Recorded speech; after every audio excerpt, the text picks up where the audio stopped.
ডিম দিয়ে বিরিয়ানি রান্না করা যে এত সহজ আর সুস্বাদু হয়, একবার এই রেসিপিটি না দেখলে মিস করবেন। প্রথমে আমি 300 গ্রাম বাসমতি চাল খুব ভালো করে ধুয়ে 20 মিনিটের জন্য ভিজিয়ে রাখছি। এরপর একটা পাত্রে ভাতের জন্য জল নিয়ে সেটা ফুটিয়ে নেব। জল ফুটে উঠলে এতে গোলমরিচ, দারুচিনি, এলাচ, লবঙ্গ ও সাজিরে দিয়ে দিচ্ছি। সাথে দিচ্ছি 1 চা চামচ সাদা তেল আর সামান্য ধনেপাতা কুচি। এবার আগে থেকে ভিজিয়ে রাখা চালগুলো দিয়ে দেব।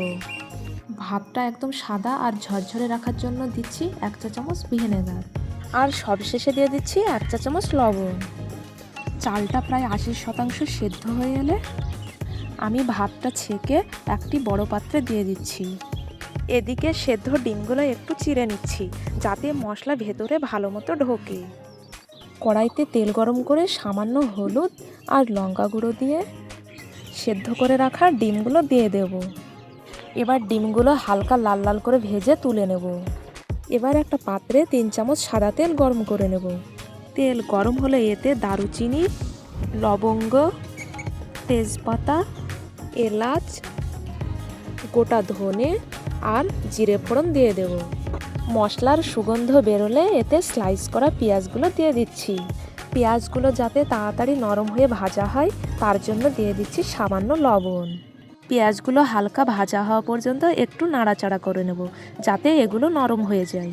পেঁয়াজগুলো লাল লাল হওয়ার আগেই আমি এখান থেকে কিছুটা পেঁয়াজ তুলে রাখছি পরবর্তীতে রান্নার শেষে গার্নিশের জন্য। এবার বাকি পেঁয়াজের সাথে দিয়ে দিচ্ছি আদা রসুন আর 2টো কাঁচা লঙ্কা একসাথে পেস্ট করে রেখেছিলাম। আমি এখানে 2 চামচ মতো পেস্ট ব্যবহার করেছি যা রান্নার খুব সুন্দর একটা ঝাল আর সুগন্ধ আনবে। আদা রসুনের কাঁচা গন্ধ চলে গেলে এতে দিয়ে দিচ্ছি 1 চা চামচ হলুদ আর 1 চা চামচ লঙ্কা গুঁড়ো। একটু নাড়াচাড়া করে নিয়ে এতে দিয়ে দিচ্ছি টমেটো পেস্ট। এবার গ্যাসের ফ্লেমটা হাই করে 1 থেকে 1.5 মিনিট কষিয়ে নেব যতক্ষণ না তেল ছাড়ছে। মশলা থেকে তেল ছেড়ে দিলে এতে দিয়ে দিচ্ছি 1 চা চামচ ধনে গুঁড়ো আর 1 চা চামচ জিরে গুঁড়ো। একটু নাড়াচাড়া করে নিয়ে এতে দিয়ে দিচ্ছি 1/2 চা চামচ গোলমরিচ গুঁড়ো। এবার গ্যাসের ফ্লেমটা একদম লো করে দিয়ে দিচ্ছি ফেটিয়ে রাখা টক দই আর দিয়ে দিচ্ছি ধনেপাতা ও 2টো কাঁচা লঙ্কা যা বিরিয়ানিতে খুব সুন্দর একটা ফ্লেভার আনবে।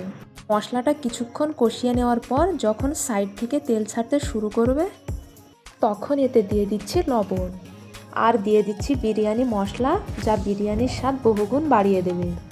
এবার এতে দিয়ে দিচ্ছি ফ্রেশ কড়াইশুঁটি। মশলার সাথে এগুলোকে একটু ভালো করে কষিয়ে নেব।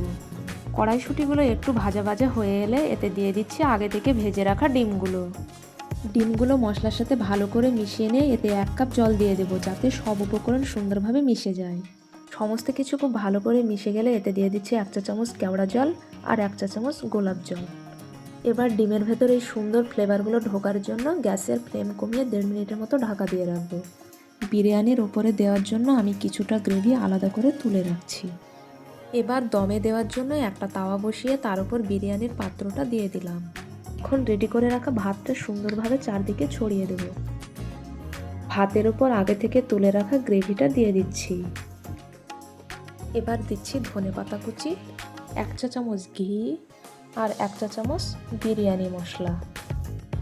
সবশেষে গার্নিশিংয়ের জন্য আগে থেকে ভেজে রাখা পেঁয়াজগুলো ছড়িয়ে দেব।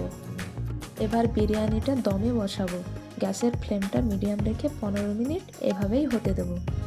15 মিনিট পর গ্যাস বন্ধ করে আরও 10 মিনিট এভাবেই দমে রেখে দেব। এতে বিরিয়ানিটা একদম ঝরঝরে হবে। অনেকেই ভাবেন এগ বিরিয়ানি হয়তো অতটা টেস্টি হবে না, কিন্তু আমার অনুরোধে একবার এভাবে ট্রাই করে দেখুন, জাস্ট অসাধারণ লাগে। দেখলেন তো কত সহজে তৈরি হয়ে গেল আমাদের আজকের শাহি এগ বিরিয়ানি। রেসিপিটি ভালো লাগলে লাইক করবেন আর এমন আরও সহজ রান্নার ভিডিও পেতে আমার চ্যানেলটি সাবস্ক্রাইব করে পাশে থাকবেন। ধন্যবাদ।